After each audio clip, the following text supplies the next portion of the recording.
Karena setiap pilihan bebasmu di sana mengikuti tanggung jawab dan resiko. Itulah maka manusia dikutuk dengan makhluk yang namanya kebebasan. Jangan senang-senang kamu bebas, karena bebas itu penuh dengan tanggung jawab.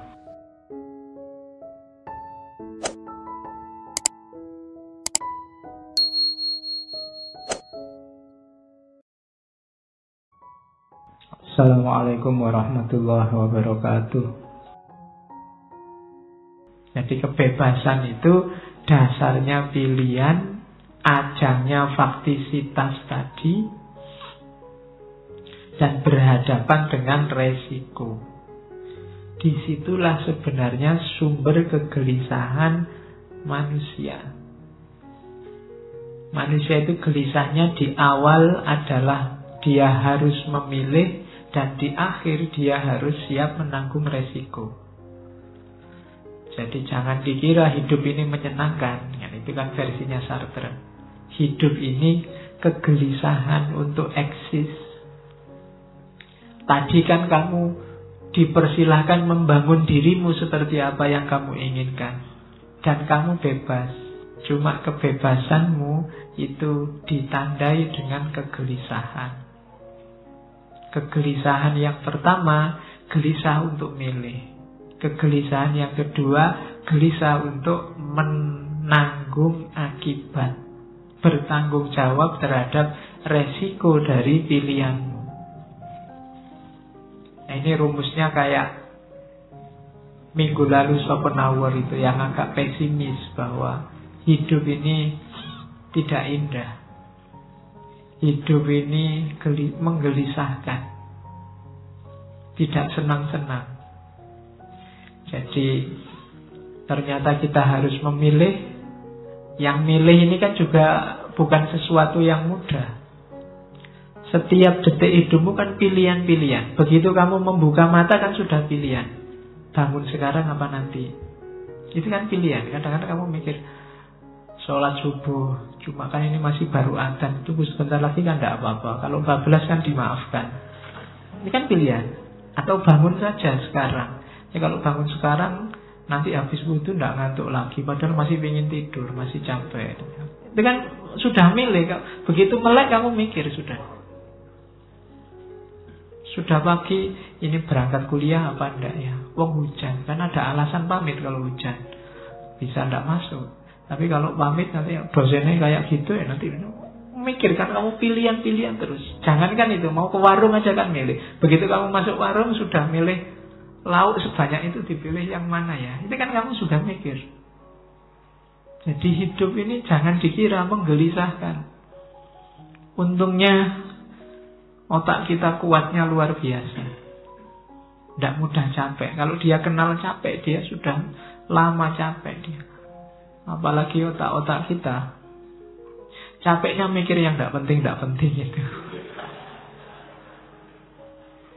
Jadi yang dipikir makanan, bangun, jalan-jalan, selfie, mikirnya gitu. Otakmu mungkin kalau dia bisa komplain. Ini hidup tiap hari mikir yang tidak penting terus. Kapan saya diajak mikir yang penting-penting? Jadi itulah kegelisahannya hidup kita. Kita harus milih dan siap menerima resikonya. Jadi ternyata tidak enak ya hidup itu. Kita hidup dalam kutukan. Nah, ini konsep yang terkenal juga dari Sartre. Ada orang yang versi ini. Orang yang hidup dalam bad faith, la mauvaise foi. Bad faith. Jadi la mauvaise foi dapat terjadi pada orang-orang yang menempelkan dirinya pada suatu hal yang lebih besar darinya, sehingga ia melupakan kesadarannya sendiri. Contohnya, ketika ada orang yang begitu bangga karena ia bekerja di perusahaan besar dan ternama. Orang-orang menjadi terkesan padanya hanya karena ia menyandang nama besar perusahaan tempatnya bekerja tersebut. Itu gambarannya dari Sartre. Banyak orang, tadi kan hidup itu tidak enak, menggelisahkan. Kamu harus milih, kamu harus siap tanggung jawab. Ada orang yang lari dari takdir bebasnya, lari dari kesiapan untuk menanggung resiko. Akhirnya apa? Dia memasrahkan dirinya pada institusi, pada orang lain, pada perusahaannya, pada lembaga yang dia percaya. Ini namanya bad faith. Hidup matimu kamu pasrahkan ke institusi itu. Kamu tidak berani berpikir sendiri, tidak berani milih sendiri, tidak berani memutuskan sendiri. Kamu takut menjalani takdirmu sebagai makhluk yang bebas. Justru ini lebih menyakitkan, katanya Sartre. Lebih mencemaskan. Kenapa? Karena resikonya kamu kehilangan dirimu sendiri. Hidupmu tidak reflektif, pra-reflektif juga tidak ada. Kamu milihnya, kamu pasrahkan ke orang lain. Kamu sendiri tidak memilih, dipilihkan orang lain. Itu hidup yang bad faith. Jadi kamu tidak memutuskan sendiri, orang lain yang memutuskan untuk dirimu. Ini problem. Kenapa? Karena kamu bisa kehilangan dirimu sendiri. Kalau bahasanya Schopenhauer kemarin, kamu tenggelam dalam kerumunan. Dirimu, kalau bahasa Arabnya wujuduhu ka'adamihi. Jadi adanya kayak tidak ada. Tidak dihitung. Tidak penting kamu ada atau tidak. Kenapa? Karena kamu tidak eksis sebagai dirimu. Kamu hanya nambah jumlah. Nambah jumlah itu cuma ngeramen-ngerameni, cuma bikin rame aja. Tapi eksistensimu tidak ada. Nah itu namanya kamu terjebak dalam bad faith. Padahal kamu bisa milih sendiri. Ngaji ini kalau kalian hanya ikut-ikutan, daripada nganggur Pak, diajak temen. Resiko saya jadi takmir, terpaksa harus ikut ngaji. Ya kan? Berarti apa? Ngaji ini bukan pilihanmu. Dipilihkan oleh institusimu, ketakmiran. Iyalah, bahasanya kan ketakmiran.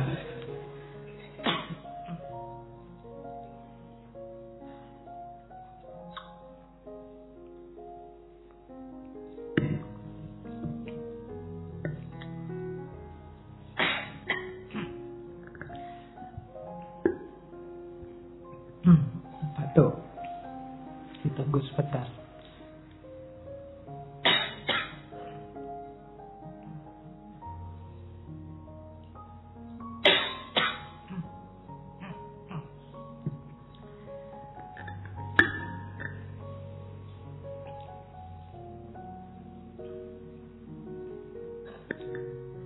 Yuk. Suaranya habis. Faktisitas. Oke, dilanjutkan. Ya, habis beneran ini. Oke ya. Konsep selanjutnya, suaranya aneh sekarang.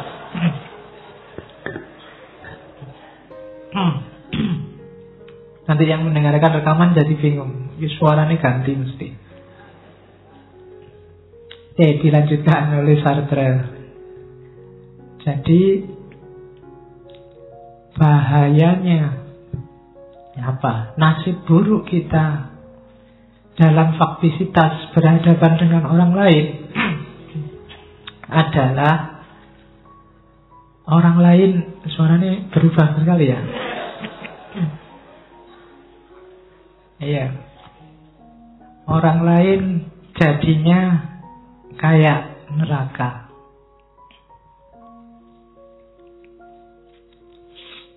Kenapa orang lain itu neraka? Karena orang lain selalu memposisikan kita sebagai objek.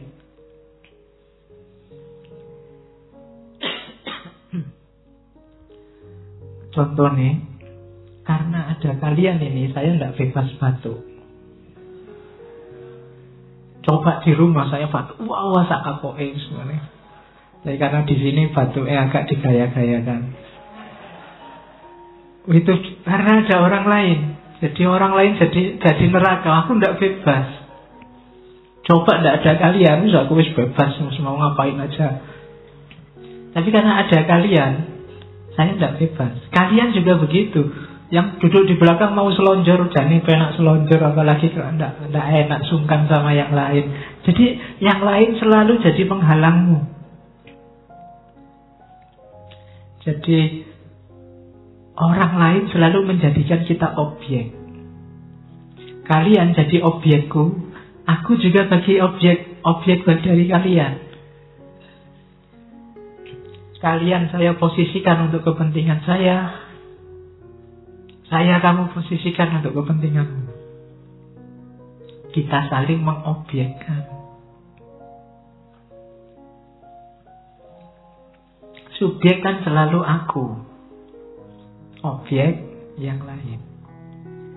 Jadi kalau aku ketemu kamu, itu sebenarnya sedang terjadi pertarungan luar biasa untuk saling mengobjekkan.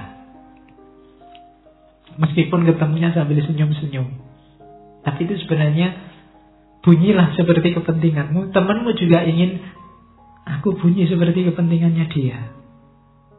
Itulah bahwa kalimatnya Sartre yang berbunyi orang lain adalah neraka. Orang mengobjekkan kita dan membentuk diri kita.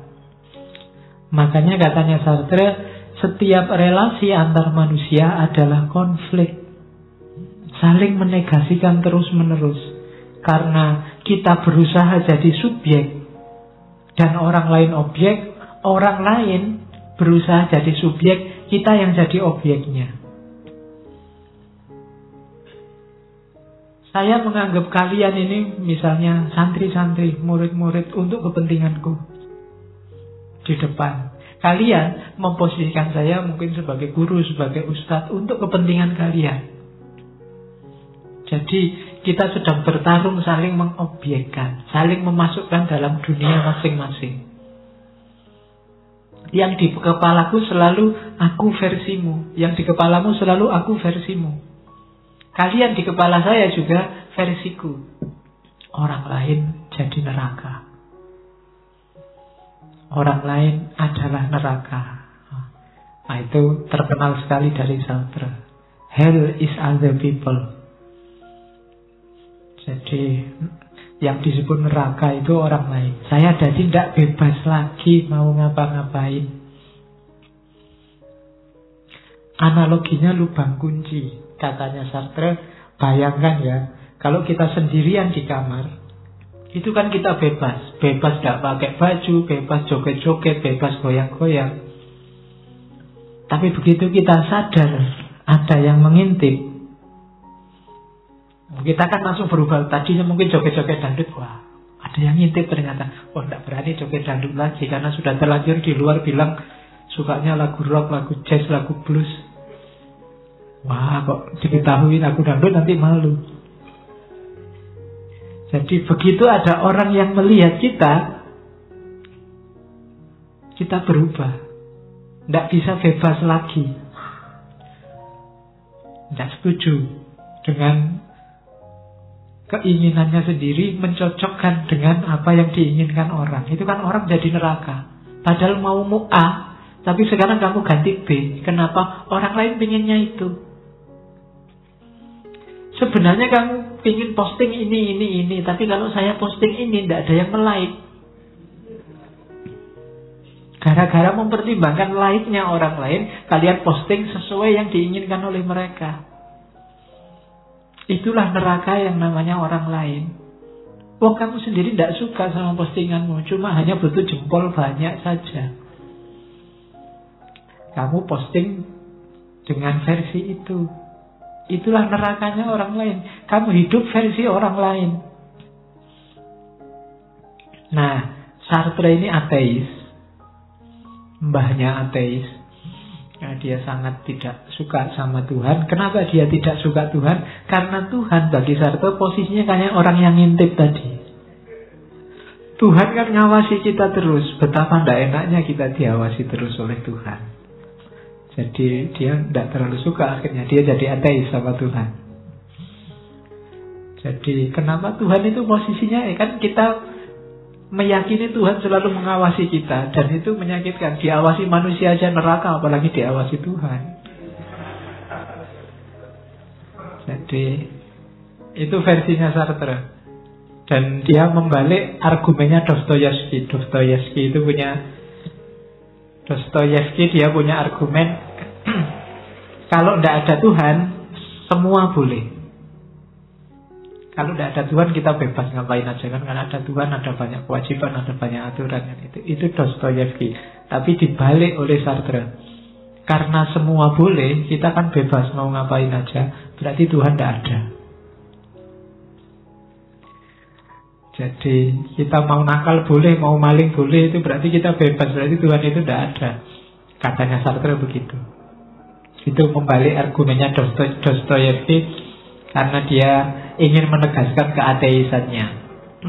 Ya saya bilang tadi, gagasan para filosof masukkan dalam kotaknya sendiri-sendiri. Bagian-bagian yang tidak cocok dibuang.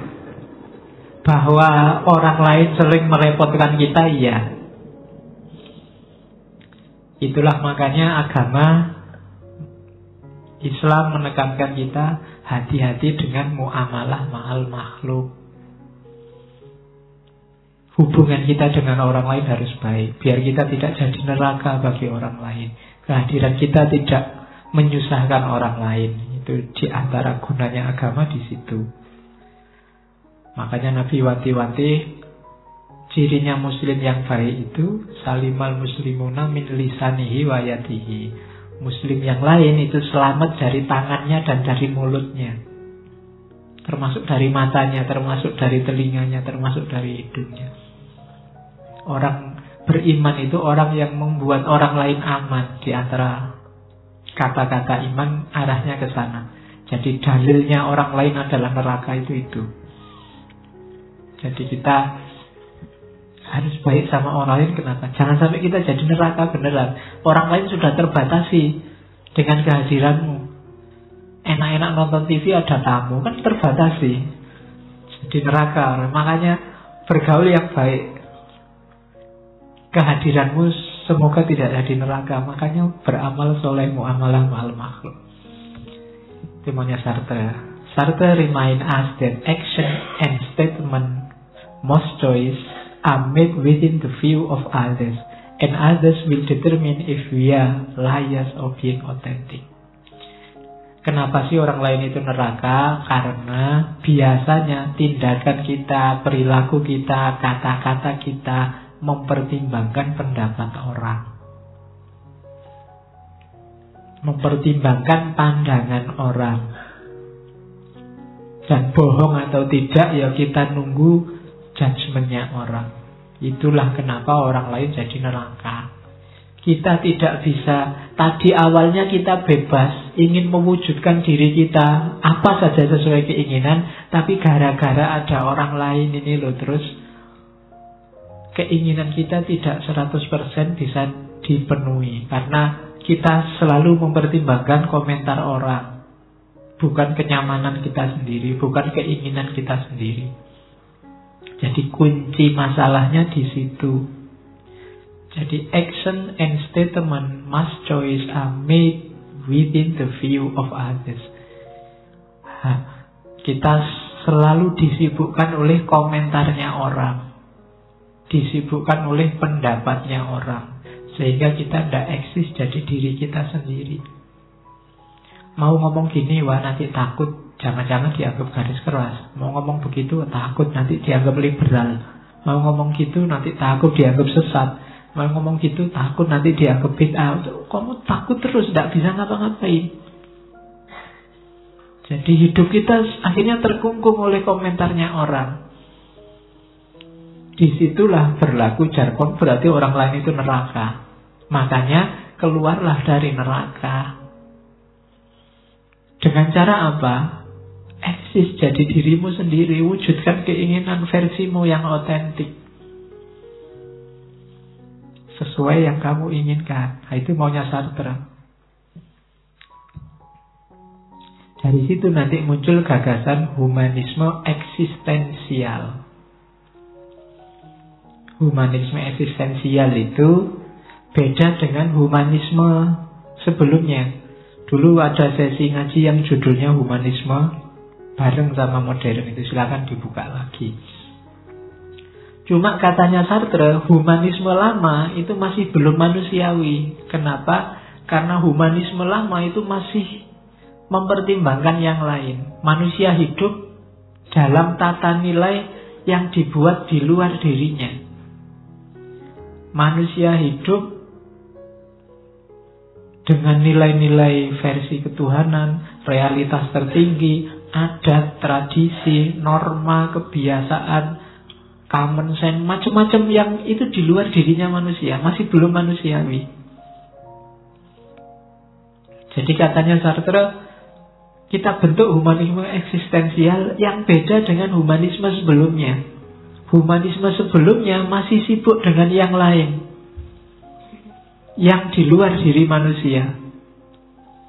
Jadi masih belum manusiawi beneran. Jadi humanisme eksistensial itu apa? Humanisme yang optimis, menjunjung kebebasan manusia. Jadi ketika seseorang dibebaskan sepenuhnya mewujudkan apa yang dia inginkan,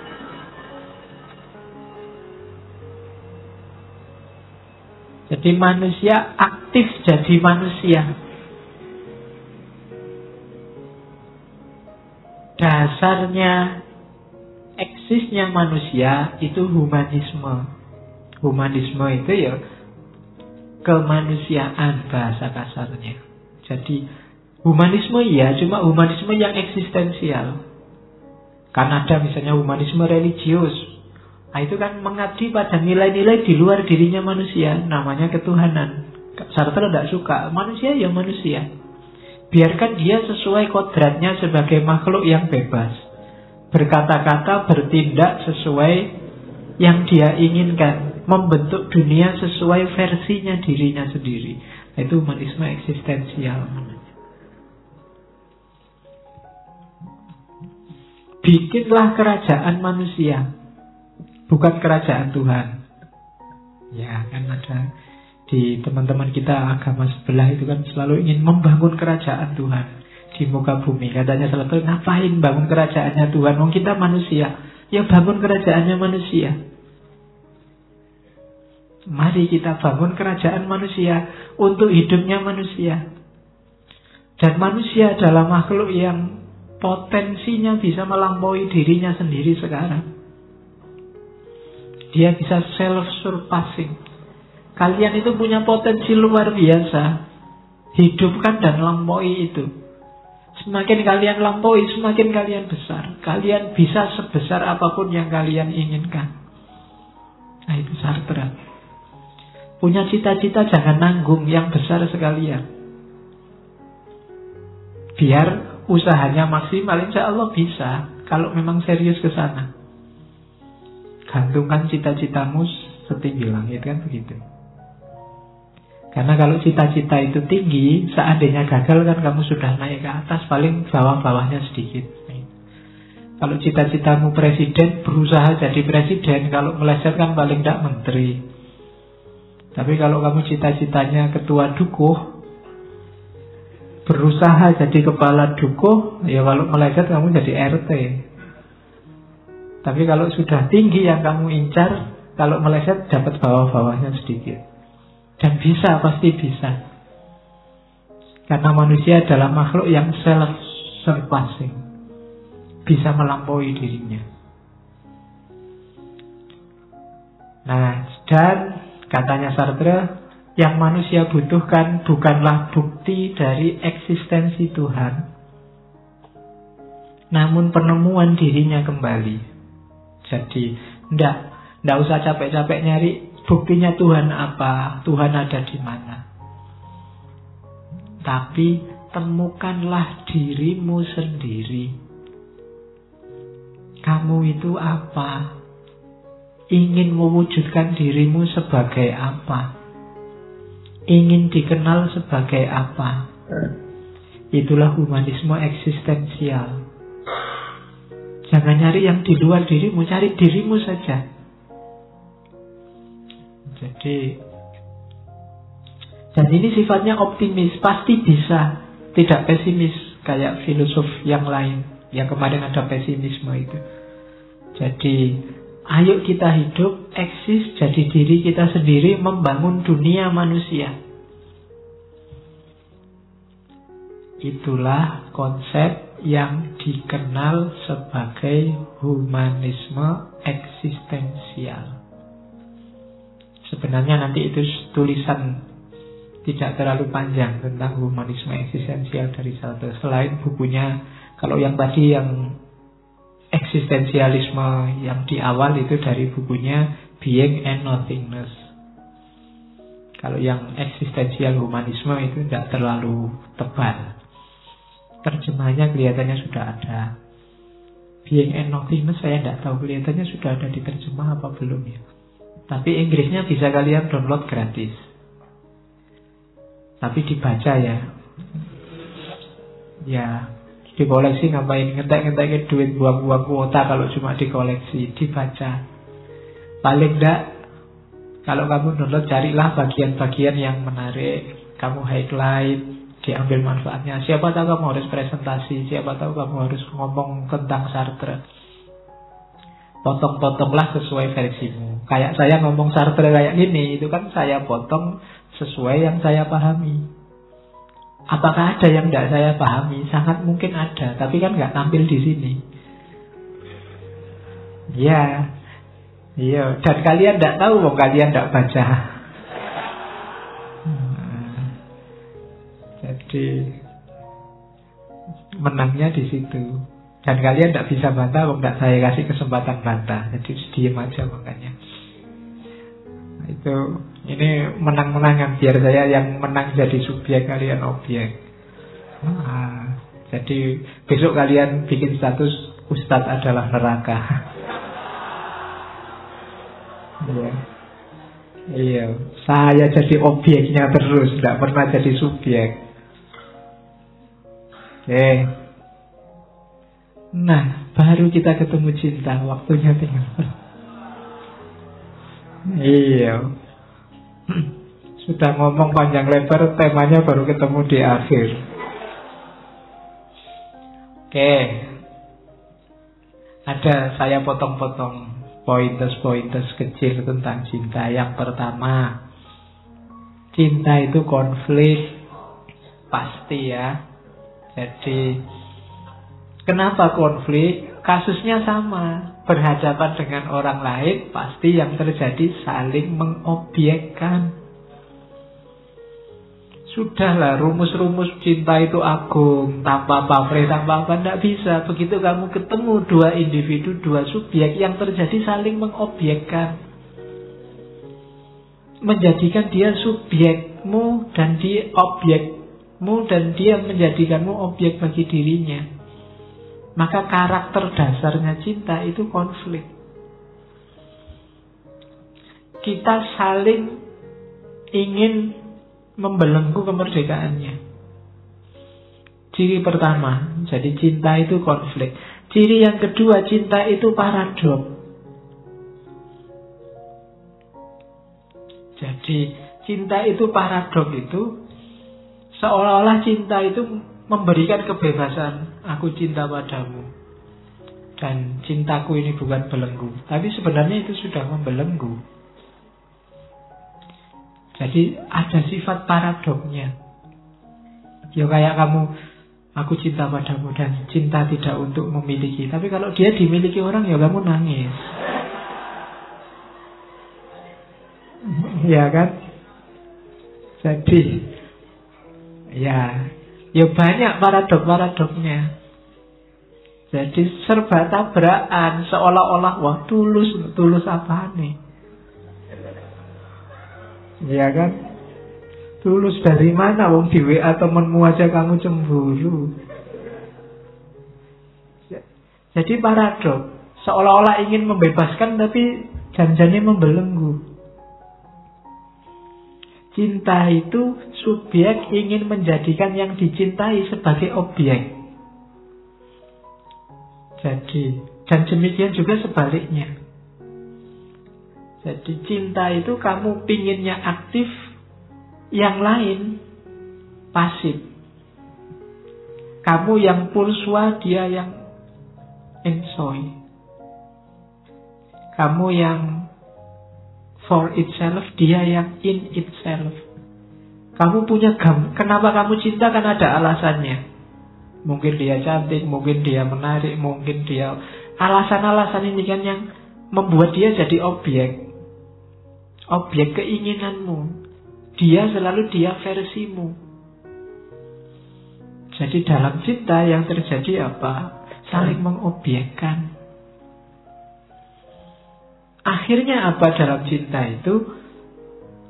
Subjeknya sama-sama hilang. Tidak ada subjek dalam cinta. Masing-masing pihak adalah objek.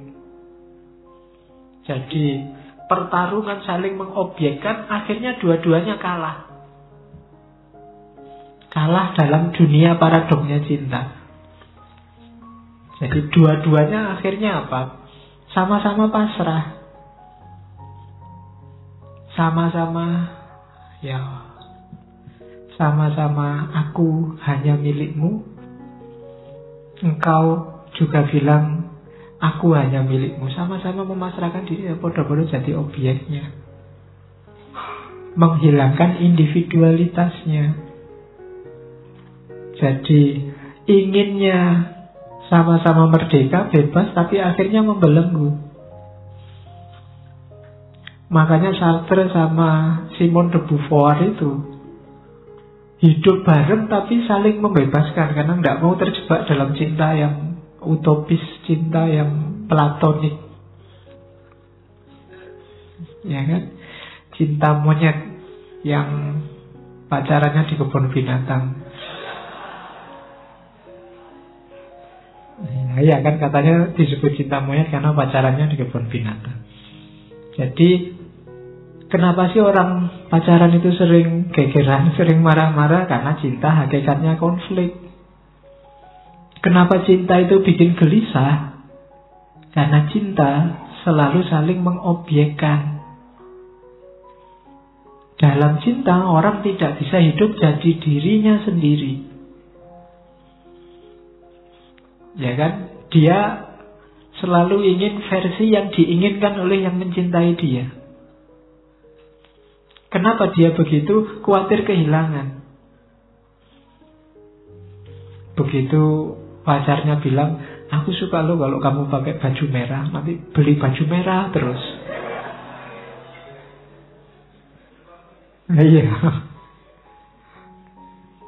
Jadi padahal mungkin kamu ya tidak terlalu suka baju merah, tapi karena sudah dipuji baju merah, tiap hari pakai baju merah.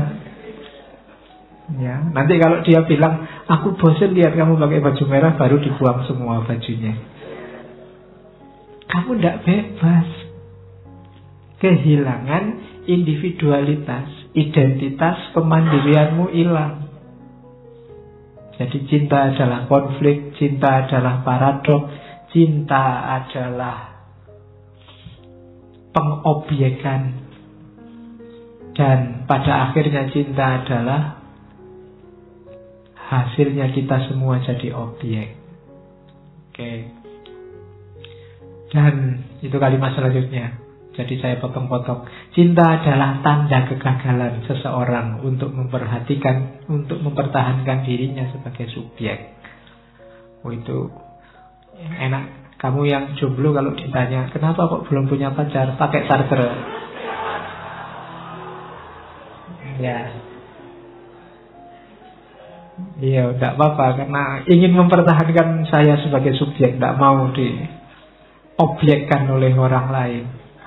Saya tidak ingin gagal dalam mempertahankan subjekku. Itu jadi tidak apa-apa. Justru yang sudah punya pacar itu kamu sekarang jadi objek. Jadi cinta adalah tanda kegagalan. Kalimatnya negatif ya. Cinta adalah konflik, cinta adalah paradoks, cinta adalah tanda kegagalan. Tidak ada yang positif. Kenapa? Karena cinta dipandang membelenggu. Pada perkembangannya, cinta akan mentransformasikan dirinya sebagai entitas yang penuh dengan motif memiliki.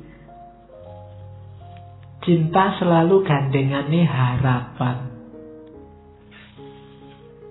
Dan harapan puncaknya kan memiliki. Meskipun kamu bilang enggak, cinta tidak untuk memiliki. Tapi kalau bisa ya memiliki. Kalau tidak memiliki nanti kamu nyanyi lagu India. Ya kan? Jadi harus memiliki. Pada akhirnya begitu. Jadi setelah cinta ada harapan. Dan untuk mewujudkan harapan itu, dua-duanya akhirnya merelakan dirinya jadi objek. Selanjutnya cinta juga ternyata pengekangan kebebasan. Itu jelas sudah, tidak perlu diuraikan lagi. Cinta membuat kita terpenjara. Wong orang lain itu neraka, kok sekarang orang lain dijadikan teman bersama. Berarti jatuh cinta itu sama dengan masuk neraka. Iya. Kalau versinya Sartre kan begitu kamu. Oke, jadi cinta adalah pengekangan kebebasan. Seseorang akan berharap dirinya untuk terus dicintai, dan begitu pula pasangannya punya harapan serupa. Orang yang saling mencintai pada hakikatnya terpenjara. Hanya saja dia tidak merasa. Oke.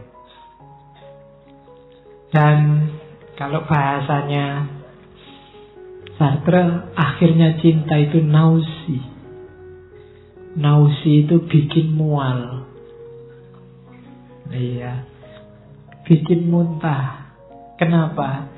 Karena orang yang mencintai hakikatnya ingin memiliki dunia orang yang dicintai.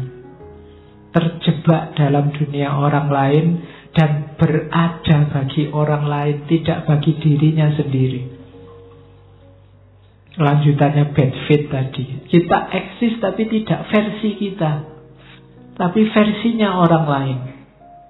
Dan terus begitu. Ini kalau bahasanya Sartre, akhirnya cinta itu nausi, memuakkan. Ada novel sudah diterjemahkan, novelnya Sartre yang judulnya Nausi.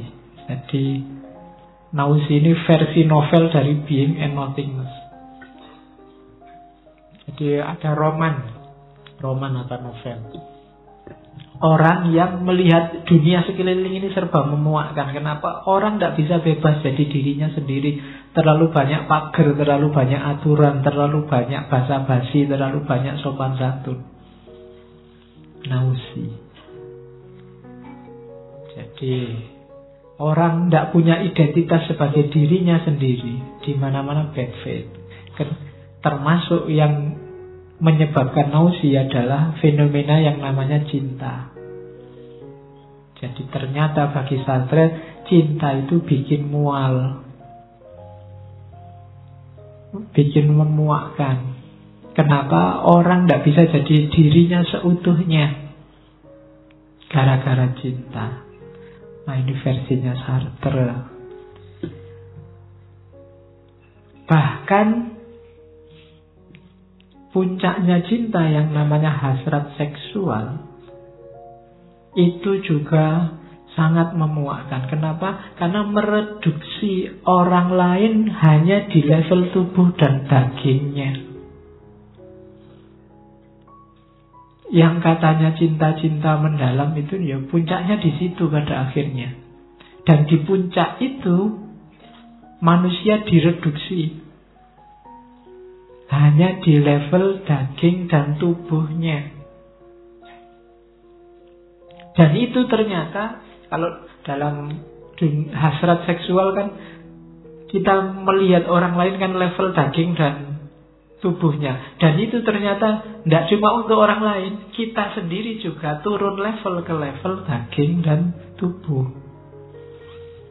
Jadi begitu masuk ke level seksual, kita sama-sama turun kasta.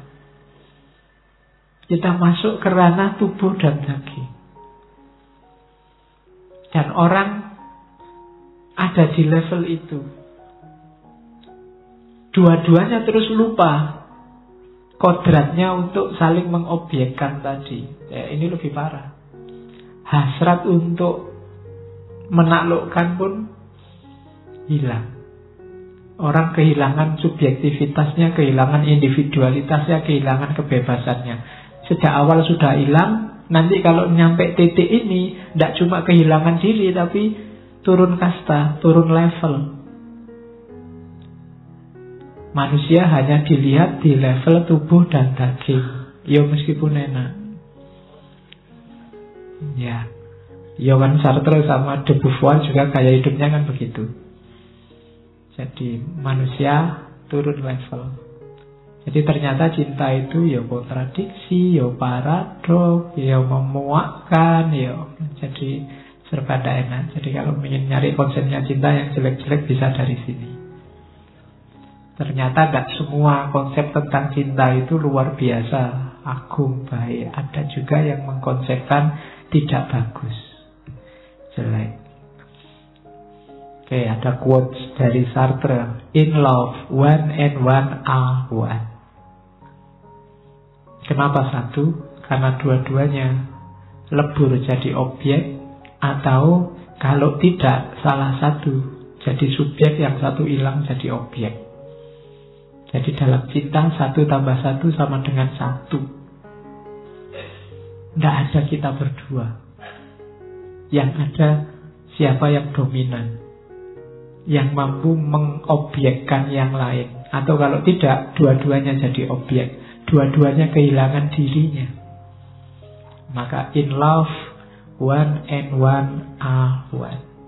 Ini kalau ada yang tanya, apakah 1 tambah 1 selalu 2? Tidak. Katanya Sartre, kalau dalam cinta 1 tambah 1 sama dengan 1. Oke. Itu ada kalimat, I wanted pure love, foolishness. Aku ingin cinta yang murni. Foolishness itu bodoh. Cinta yang murni itu kebodohan. To love one another is to hate a common enemy. Orang itu bisa saling mencintai kalau punya musuh bersama. Itu baru bisa bareng-bareng mencintai. Kalau tidak ada musuh bersama, ya saling mengobjekkan, saling menaklukkan. I will thus expose your hatred. Karena kalau punya musuh bersama, kita saling mendukung, aku kemudian akan mendukung kebencianmu. Jadi kalau ingin orang itu, kalau ada musuh bersama baru bisa kompak, saling mendukung. Tapi kalau tidak ada musuh bersamanya, ya dia saling memakan. Makanya cinta yang kelihatan agung luar biasa kan cinta yang banyak musuhnya. Romeo and Juliet ada musuhnya, keluarganya, itu kan kompak dia, kelihatan indah. Tapi coba dia tidak ada yang ngelawan terus sampai kawin, kan gegeran sendiri mesti. Gegeran ngurusi anak lah, gegeran siapa yang kerja lah, gegeran mana, mesti gegeran sendiri. Kalau tidak ada common enemy ya tawuran sendiri dia. Jadi I wanted pure love, foolishness. To love one another is to hate a common enemy. I will thus expose your hatred. Bahkan katanya, ini yang belakangan kapan-kapan kita jelaskan. I wanted good, nonsense. Kebaikan itu nonsense. On this earth and in this time, good and bad are inseparable. Di bumi ini, hari ini, baik dan buruk itu tidak bisa dipisahkan. I accept to be evil in order to become good. Banyak sekali cerita, aku harus jahat dulu untuk jadi orang baik. Oh, itu contohnya banyak. Tapi kapan-kapan kita ngomong ini di kuliah etika. Jadi ternyata dalam banyak kasus, dalam banyak kesempatan, untuk jadi orang baik, kita harus jahat dulu. Karena kebaikan yang dalam dirinya sendiri itu tidak ada. Inseparable. Baik dan jahat itu kayak mata uang. Jadi saling bersisihan. Saya kutipkan suratnya. Jangan dikira orang sadis itu tidak bisa ngomong cinta. Ini saya potongkan suratnya untuk Simone de Beauvoir. Ya kalau zaman dulu pacaran surat-suratan. Kalau hari ini kan WA-an. Kamu kadang-kadang nggak pakai tulisan kan, paling jempol lah, ngasih apalah, ngasih itu. Kalau dulu pakai tulisan. Dan ya kalimatnya filosofis, wong filosof. Ya, setiap kata-kata bisa kamu tafsirkan panjang.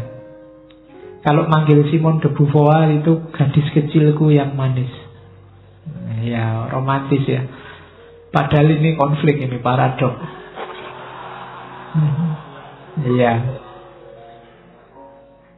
Kalimatnya unik.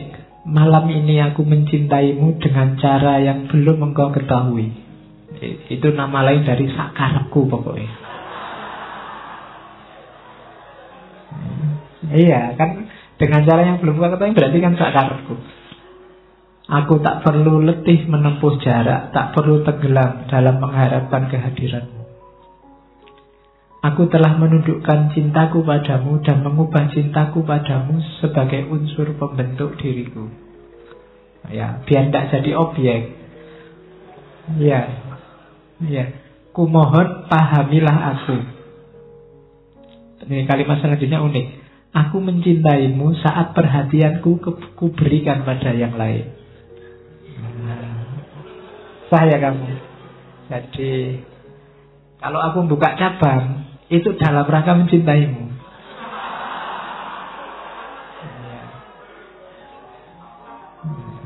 Nggak nyampe kamu. Iya. Pinternya filosof itu gitu. Nemu aja kalimat untuk padahal selingkuh, tapi kalimatnya kan, ya, aku mencintaimu saat perhatianku kuberikan kepada yang lain.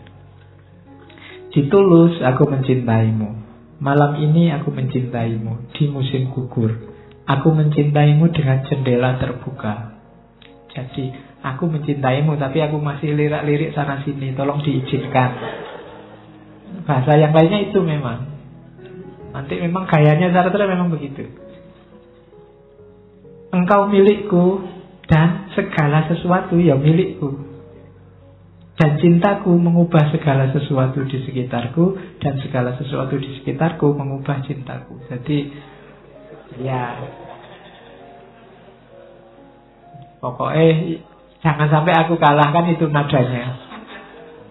Aku harus selalu jadi subjek. Itu Sartre.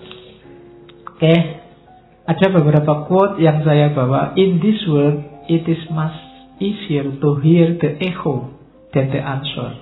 Ini nyindir kita hari ini.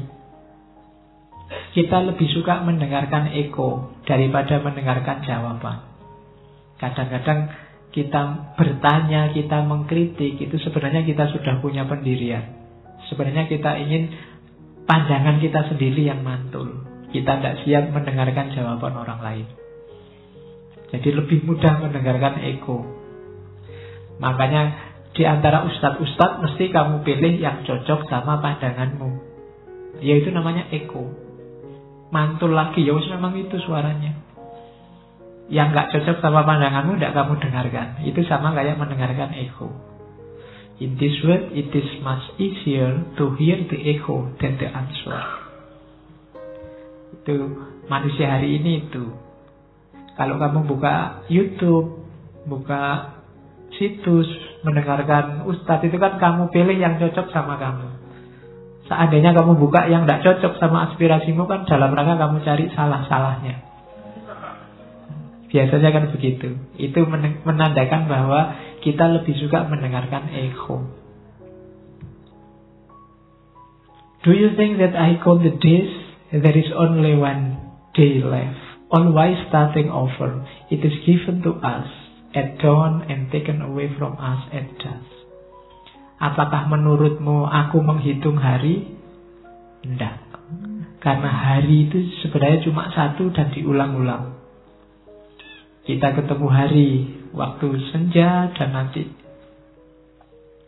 diberikan waktu senja dan diambil lagi waktu terbit dan seterusnya. Jadi setiap hari itu sebenarnya satu. Hanya ada satu hari.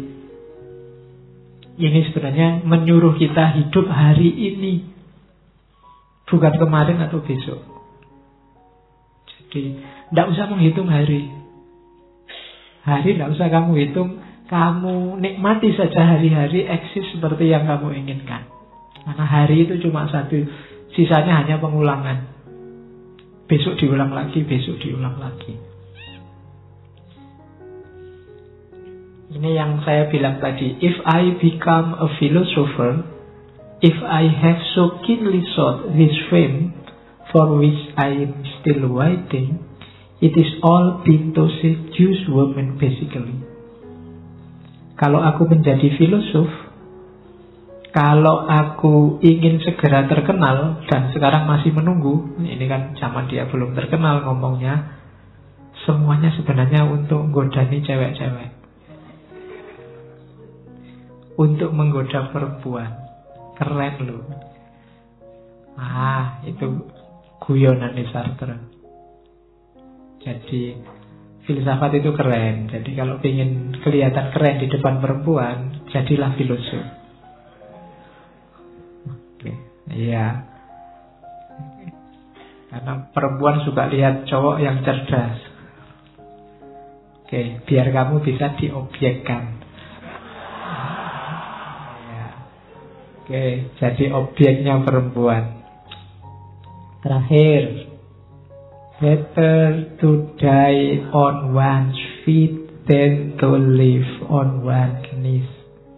Lebih baik kita mati sambil berdiri daripada hidup sambil berlutut. Ini lumayan motonya. Jadi eksislah jadi dirimu. Jangan mengabdi pada apapun di luar dirimu. Jadi lebih baik kita mati tapi sambil berdiri daripada kita hidup tapi sambil berlutut. Menuntut kita jadi manusia yang tidak hanya mengikuti maunya kerumunan, tapi kita hidup sesuai keinginan kita sendiri. Alhamdulillah, Sartre dan cintanya sudah